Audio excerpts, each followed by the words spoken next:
For today's Madam Yuki channel, I have 2 students na graduating, no? Ito former student ko siya, si Mark. Tapos ito OJT. Ang tanong natin, anong pakiramdam? Anong nararamdaman na graduating na sila? Sigurado na sila kasi kukuha nga daw sila ng sablay.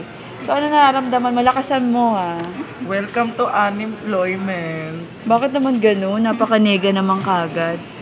Gano'n nararamdaman mo? Na mahihirapan ka? Kasi ang dami ko nung pinasama resume. Tapos wala pa ring response. So, given a chance na mayroong mga trabaho pero hindi naka-align sa tinapos mo, okay lang sa'yo. Ay, Lakasan mo yung boses mo. naka-align. Kasi Hindi naka-align. For example, 4 years ka ng graduate, 4 years graduate ka, nagsunog ka ng kilay for 4 years, pero labandera ka. Yung sa ano, yung labandera ngayon, na personal ka sa labandera, okay lang sa'yo yun, basta may sahod ka. Ayoko. O, ayan. Yung mga ganyan, mamaya tayo magpapayo sa mga ganyan. Ikaw naman, siya negative kagad eh, yung perspective niya sa salitang graduating. Ikaw? Medyo nape-pressure mo, pero Kaya. kaya naman maghahanap po agad ng work. Oo, no? So, huwag kayo mamimili. Yung ganyang katwiran mo, matagal kang manganganga. Unang-una, face the reality. Ang UDM, hindi yan kasama sa top university. Alam naman natin ang discrimination. No? Ang panlaban nyo lang is kasipagan. Yung pong mga successful, based from my experience, yung mga successful na nakakagraduate, nakakapagtrabaho kaagad, suntok yan sa buwan. Sa 10 estudyante, isa lang dyan or 2 lang dyan, ang maswerteng may trabaho agad. Pero it doesn't mean, yung sustainability, let's say nakapagtrabaho ka agad.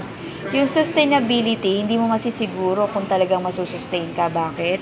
Minsan, kapag fresh grad ka, ako kasi taliwas tayo ng katwiran eh.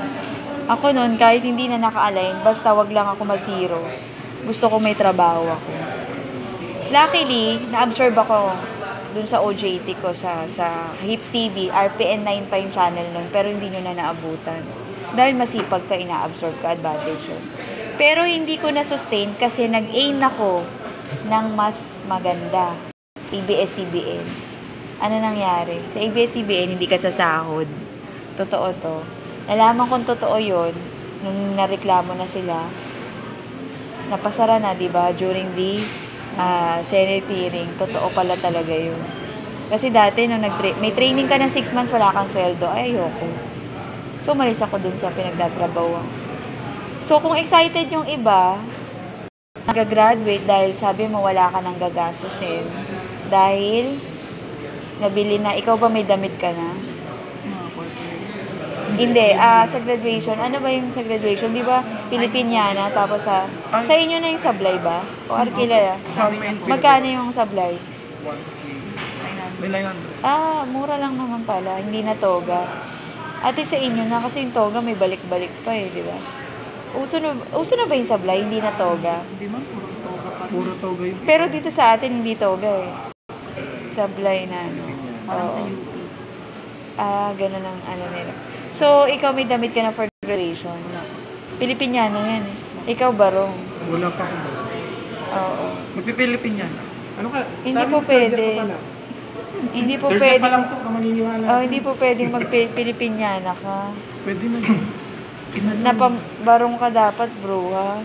Magmamanga ba akong bubo? Ikaw talaga, kahit kailan ka. Tapos bakit kagad ganun ang ano mo? Kasi wala pang sumasagot.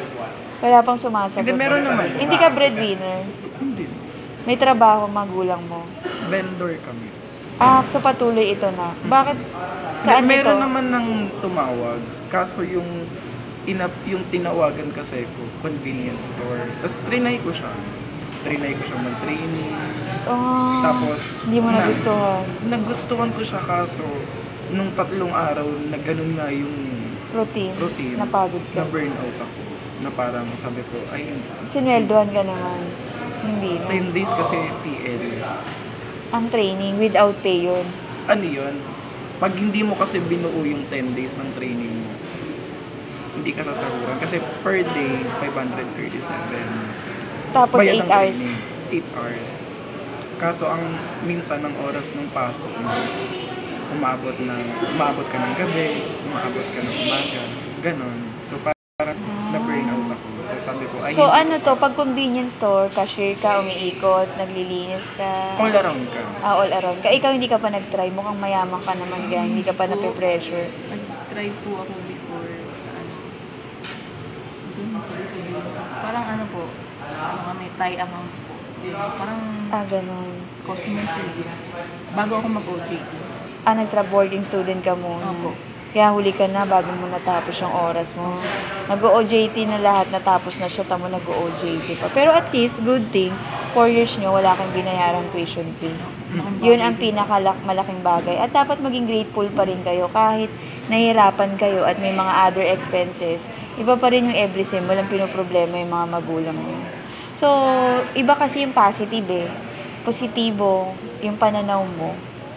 At mas kinakaakibat ng kasipagan. Ang ganda ng flow niya. Kaya huwag kang mamimili. Baka lalo kang mamawalan. Sinasabi ko to ha.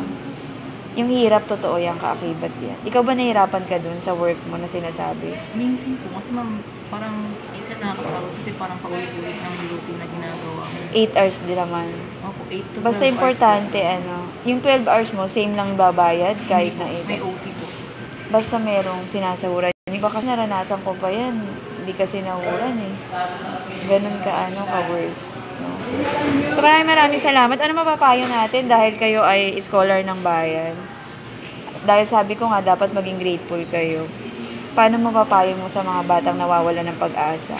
Na sinasayang yung oportunidad na kapag-aral, nagbubulakbol. Dapat nilalakasan mo yung boses mo. Anong payo mo? Oh, lapit naman. Kasi baka mamaya may-useless dahil ang para kayong Malakas yun. bumubulong. Siguro mapapayo ko, as long as na may pangarap ka, Pa rin mo. ito pa rin mo. Kasi hanggat may Kaakibat nun eh, hanggat may ang nagpapaaral sa'yo, mag-aral ka. Kasi pag nawalan ka na nagpapaaral sa'yo at gusto mong mag-aral, Wala na. wala eh. na. At baka hindi lahat na sinasabing second chance. Depende yan kung anong panahon ibigay sa'yo. Baka may edad ka na at magsisi ka na. Totoo. So kung yun ang payo niya, ikaw na. Ano ma'am, kapag napapagod ka, okay lang na mag-pause ka muna sa subject. Huwag kang susubok. Oo, diba? Para kahit pa paano, mabagal man, pero hindi ka uminto. Dahil para sa akin, again, back to me, Madam UK, na ang tao hindi magtatagumpay kapag uminto. Mas nagtatagumpay ka, mabagal man, pero hindi ka uminto. Yan ang mga kagandahan sa mga estudyanteng nagsunog ng kilay. Hindi nila pinabayaan na mapariwara. Kaya kahit pa paano, may naghihintay sa kanilang magandang pag-asa. And Kumusta naman? again, ito po ang inyong Madam UK. Bye-bye. O, isab nyo ako. Doon nyo ako